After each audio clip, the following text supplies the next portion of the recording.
All right. But you understand the concept. I do understand. That's a beginning. That's a beginning. And we understand that you're not going to let go of it completely because you still do want to have an experience of physical reality. We are not necessarily saying that you absolutely have to suddenly find yourself floating in the middle of a black void with nothing around you in order to understand you are changing your reality moment to moment. What we are simply saying, however, is that you can understand that since you're changing your reality moment to moment anyway, it can really be anything you want it to be because it's only coming from within you anyway. Does that make sense? Yes. All right. So we're not saying you will necessarily completely give up the idea of the experience of being in physical reality. We are simply saying that when you realize that physical reality is within you, then your experience of being in physical reality can be almost anything you want it to be. Make sense? Yes. Now, the other thing that you will all tend to do is, of course, you will do this changing, you will do this transforming, you will change your physical reality experience at a rate that you believe and in a way that you believe is not only comfortable for you, but in a way that makes sense for all the people you are connected to in your life, because you want to retain some degree of the experience of continuity in order to have the experience and share the experience. You follow me? So, you will move at a rate, you will do it in a way that best suits you, best serves you, and best serves all those around you with whom you have made agreements to move forward with at a certain pace. So some of you, let's say within any particular group arrangement, may move a little bit faster than others, may change your reality a little bit more quickly, a little bit more effortlessly. Some may change a little less quickly, a little less effortlessly. But within that whole family group, within that whole arrangement, you will generally move together at a certain rate, at a certain pace that benefits you all, because that's the agreement you have made, is to help each other learn to do that by reflecting to each other what is going on within the group with regard to changing your reality, so that each member can decide for themselves how and how fast to change their reality or to be aware of the changes they can make. So some of you will do that as well, and that will form a kind of a regulating speed for how you do it. That does not mean, however, that you are limited by that. At any moment, you can change your idea of what you want to do with regard to those agreements, and you can go a little bit farther ahead and come back. You can do anything you want. Anything you want. Choice is always available to you. We have talked about before, and we know many of you are familiar with, a series of books that exists on your planet called Conversations with God. Yes? Yes. In what you call the latest book, there is an understanding and an explanation that fully illustrates what we are talking about in terms of having choice at every moment. It is explained very clearly in that book that even after you physically die, you still have a choice to not go on into spirit, but to pick up your physical life where you left off and continue. You do not have to physically die until you want to. This immediately, of course, in many of you brings up the question, well, if you can always come back, then why didn't so-and-so come back? Because they were done. Because they made a choice to go on. But you are always given a choice to actually continue the life that you just died in. You may or may not choose to remember that that's what happened. Those that might choose to remember or experience some idea that something different is going on may remember it as some kind of a continuity glitch or a dream about dying and then suddenly waking up and going, well, that was just a dream, when in fact it may have actually happened in physical reality. and you died and were given a chance to simply go back and pick up where you left off and only remember having died as a dream, so that you retain some idea of the experience, but not in a way that interrupts the flow of the physical reality you wish to continue. You do not even have to physically die if you don't want to, even though you may die, and even though many of you have actually physically died many times. You may not know that you have. You have choice at every moment, even after death, to not die, to continue that life if you want to, or to go on to something else. You are that free. And many of you have exercised that option a few times. Sometimes when you are in what appears to be an approaching accident, and you think, there is no possible way we could get out of this, but then suddenly you find that somehow you got out of it, you may realize that you didn't get out of it. You died and then simply reconstructed your life on the other side of the accident.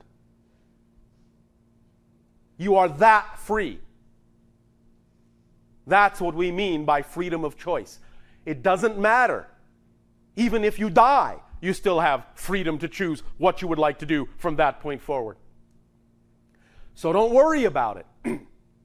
Don't worry about the idea that you have to hurry up and get everything done by a certain time, that you need to finish this before you die. If you don't, you can come back and still finish it. In the same life as the same person, so you think. In effect, it will seem to be the same life. Of course, it's not. It's a parallel reality by definition. But you won't know the difference because you're creating a continuity in order to have an experience as if you did not die. That's how free you are with your choices. That's how powerful you are. Knowing all of this and applying it to your life on a daily basis is what will allow you to really begin to feel in your soul, in your heart, in your bones, in every cell of your being, in every fiber of your body, really begin to feel what it means to be free to choose.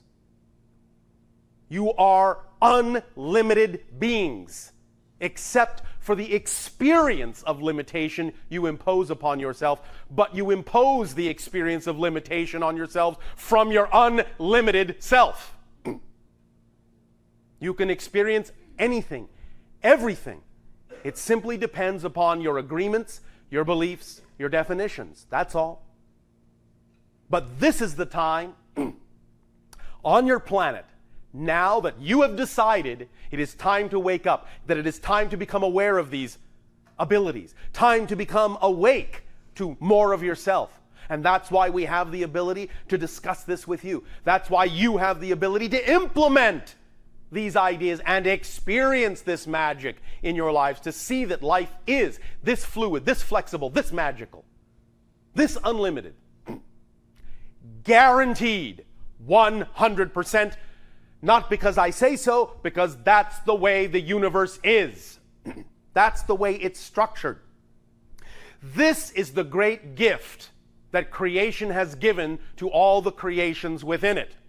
You are that free, you are that powerful, you are made in the image of the creation. That's what it means. You are a spark of creation and have all the same abilities within whatever you deem to be your reality. You are that free, and now you're coming to that realization. One of the ways that we would like to assist you in coming to this realization, in giving yourself more awareness that you have these abilities, is a technique that we would like to refer to as rewiring the brain. You see, every thought you have actually rewires your neurological pathways in your brain. But when you create a belief system that perpetuates or repeats a certain experience, when you continue to choose a similar experience over and over and over again, what you also create in your neurological pathways is a kind of a feedback loop. and this feedback loop, like a belief system, becomes self-reinforcing. So that you only experience that automatically over and over and over again until you break the cycle. This idea now of breaking that cycle, breaking your continuity creatively, will be expressed in an exercise, more specifically in an equation that will allow you to stop short-circuiting yourself in a feedback loop and will allow you to complete the circuit and ground yourself into an ability to manifest what you prefer instead of getting caught up in this feedback cycle of continuing to choose what you don't prefer. We will discuss and describe this equation to rewire your brain and complete the circuit in a moment. But first, we would like to share with you questions and answers to make sure that what we have discussed up to this point is clear. So if any of you have any questions or require clarifications about what we have discussed so far or anything in general with regard to following your excitement before we move on, ask them now. Hi, Bashar. And a you good day. Thank you so much for doing this weekend. It is always our excitement and our pleasure to interact with each and every one of you. So thank you for doing this with us. I've been dealing with what you referred to last night as the roller coaster. Yes. And I spoke about it with some other people here, and as you mentioned, many of us are going through this. Yes, up and down, but up and down in a way that constantly keeps your energy rising. Yes, and it's been really intriguing to me and difficult, obviously, at times when I'm in the down part, dipping way down. Yes. And I had an epiphany last night. Oh, all right. Because was it tasty? It was. We like our epiphany sauteed. How did you have your epiphany? It was roasted. Roasted epiphany. All right. You mentioned that we dip down into these lower depths in order to bring things up to our awareness. Yes. To get into these lower energies. Yes. And I realized that the kids that I'm helping Yes. are really low down. They're the lowest. I mean, they're not only coming from poor, disadvantaged families, but they're also dealing with abuse and neglect and Yes. really challenging issues. Yes. And so I wonder if my dipping down and dealing with the lack of abundance and my difficulty to pay my bills and making all of these sacrifices to help these kids is so that I can experience some of what they're going through. Number one, yes. And number two, you're doing it so that you can integrate yourself and raise your vibration so you can also help them raise theirs. I get that, yes. And the people that I'm bringing to them, the volunteers, are bringing them spirituality and enlightenment and then Yes. a lot of these ideas that You're doing what you are doing so you can A, relate to them, and they can relate to you, because you have some of the same war stories, so to speak. And B, then they can also watch you raise your vibration and thus by example know they can do so too no matter what their situation. So how do I get to the higher levels now where I could show them the rewards? By treating the lower levels as high levels. That's the whole issue. The idea of dipping down is to know you're not dipping down, you are just dipping into something that is required for your integration, and that's a high level of being. The willingness to do that, the ability to do that is representative of a high level of vibration, so that then paradoxically even dipping down becomes going up. Defining the dipping down as going up is the first step. So the fact that I'm now getting national media recognition and being praised for what I'm doing is giving the recognition to the kids as well that look what she's doing, you can do the same.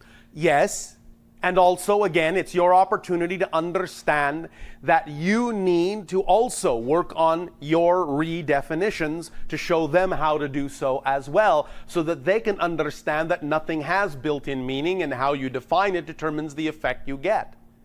The more you practice this with them, the more it will rub off on them and you simultaneously, and you will move up the ladder together.